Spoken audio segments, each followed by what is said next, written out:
लग्नाचे दागिने म्हणजे श्रीमंत पेशवाई दागिने, नाशिकचे सुप्रसिद्ध सराफ मयूर अलंकार सराफ। ताज्या बातम्यांसाठी नाशिक न्यूजच्या YouTube चॅनलला सबस्क्राईब करा आणि बेल आयकॉनला प्रेस करा।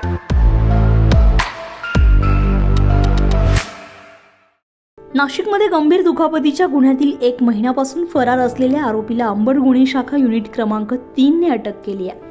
या कारवाईमुळे शहरातील गुन्हेगारीवर अंकुश आणण्याच्या प्रयत्नांना यश मिळालंय। या प्रकरणामध्ये फिर्यादी नरेंद्र ताजनपुरे यांच्यावर जुन्या वादातून हल्ला करण्यात आलेला होता।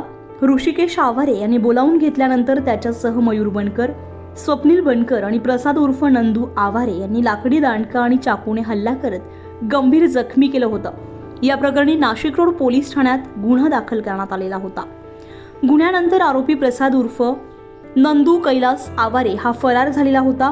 दरम्यान गुन्हे शाखेतील पोलीस कर्मचारी भगवान जाधव यांना मिळालेल्या गोपनीय माहितीनुसार चेहडी पंपिंग परिसरामध्ये सापळा रचून आरोपीला ताब्यात घेण्यात आलं।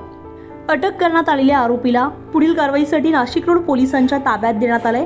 ही कारवाई पोलीस आयुक्त संदीप कर्णिक, उपायुक्त किरण कुमार चव्हाण आणि सहाय्यक पोलीस आयुक्त संदीप मिटके यांच्या मार्गदर्शनाखाली गुन्हे शाखा युनिट क्रमांक 3च्या अंबडच्या पथकानं केली आहे। संजय परमार, नाशिक न्यूज, नाशिक।